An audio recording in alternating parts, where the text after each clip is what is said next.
Welcome back to our channel, where we dive deep into the unseen world that shapes our reality. In today's episode, we're pulling back the veil on a topic that's as old as civilization itself: alcohol.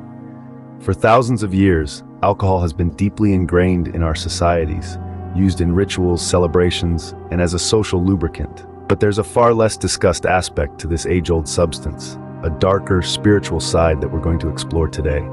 Now, the word alcohol might make you think of a refreshing beer on a hot day or a glass of wine over a romantic dinner. But did you know that the term itself comes from the Arabic al-kuhul, which means body-eating spirit, or ghoul? Yes, you heard that right. The very name of this substance we so casually consume hints at its potential to invite unseen, potentially harmful energies into our lives. But why don't we hear about this side of alcohol? Why is it that we're only told about the physical and psychological effects, the liver disease, the mental health issues, the addiction? Well, in our modern, scientifically driven world, we've become somewhat disconnected from the spiritual aspects of our existence. We tend to overlook the unseen, the intangible. But just because we can't see these energies doesn't mean they're not there. When we consume alcohol, we're not just affecting our bodies and minds, we're also lowering our vibrational frequency, making us more susceptible to attachments by negative energies. These entities, these ghouls, if you will, are drawn to these lower frequencies. They can influence our thoughts, our emotions, our behaviors, often in destructive ways. This isn't just about feeling a little down after a night of drinking. This is about opening doors to energies that thrive on fear, anger, and sadness. It's about acknowledging that there might be more to alcohol than what meets the eye. Modern science tells us about the physical and psychological effects of alcohol abuse, addiction, depression, liver disease, to name a few. But let's delve into the spiritual consequences, the ones that science tends to overlook. When we consume alcohol, we lower our vibrational frequency, making us more susceptible to attachments by negative entities. The act of drinking can often feel like a release, an escape, a way to let loose. But in this process, we're actually lowering our energetic defenses. The vibrational frequency of our being, that unique energy signature that makes us who we are, drops. And in this lower state, we become more accessible, more open to negative energies and entities that might otherwise have stayed away. You see, these entities are attracted to lower frequencies, to the vibrations of fear, anger, and sadness. They latch onto these energies and amplify them, creating a cycle that can be difficult to break. This is why we often see drastic personality changes in people who consume alcohol.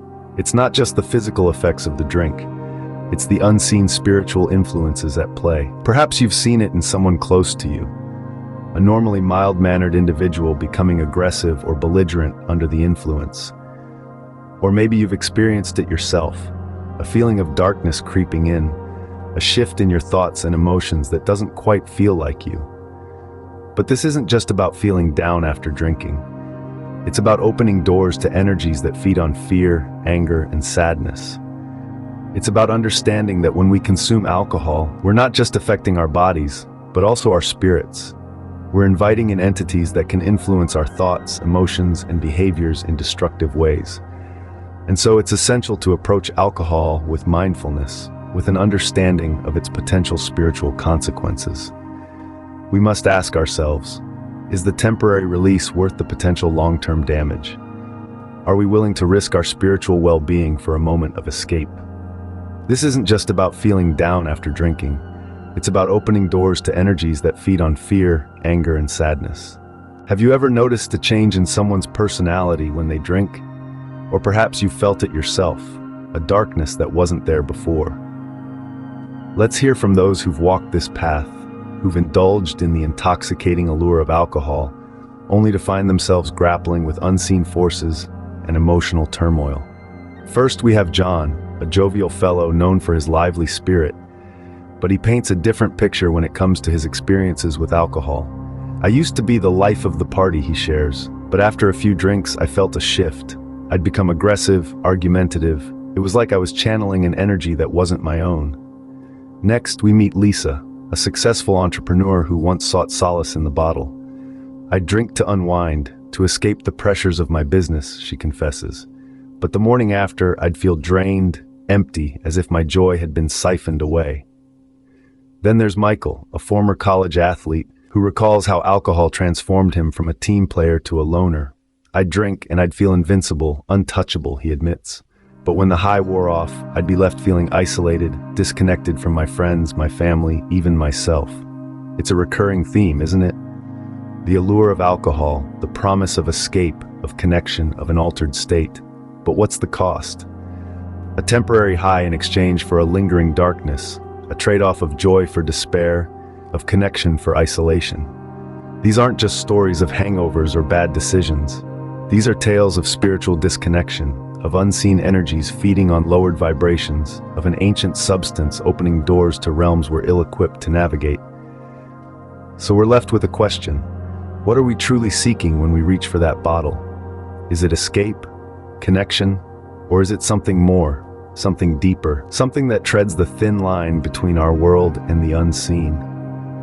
It's essential to question why we drink and what we're truly seeking in that bottle.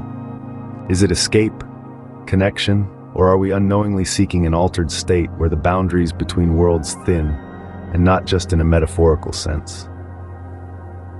Now let's delve into the benefits of sobriety, a journey that's not just about avoiding the pitfalls of alcohol, but also about embracing a healthier and more vibrant life. When you choose to abstain from alcohol, you're making a conscious decision to protect not only your physical health, but also your spiritual well-being. You're choosing to keep your vibrational frequency high, to ward off the negative energies that are attracted to lower vibrations. Imagine your body as a radio. When you're in a state of sobriety, you're tuned into the higher frequencies, the ones that resonate with joy, love, and positivity. On the other hand, when you consume alcohol, you risk tuning into the lower frequencies, the ones that resonate with fear, anger, and sadness. Choosing sobriety means choosing to stay tuned into the higher frequencies. It means choosing to cultivate a space that's less attractive to negative energies. But the benefits of sobriety don't stop there. When you're sober, you're more present in your life. You're able to engage with the world around you with a clear mind and an open heart.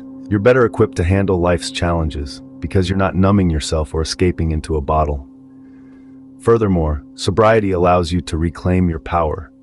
When we drink, we often give up our control, our power, to alcohol. But in sobriety, you're in the driver's seat.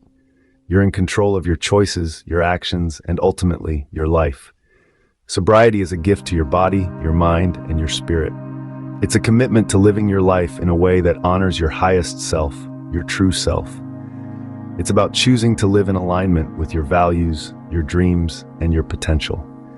Choosing not to drink doesn't just benefit your physical health, it protects your spiritual well-being. Choosing sobriety means choosing to live a life that's vibrant, authentic, and empowered. It's about choosing to be the best version of yourself every single day. Your body, your mind, and yes, your spirit are all interconnected. Treating them with respect means being mindful of what you allow into your space, both physically and energetically. This is the key message we've aimed to deliver throughout our exploration today.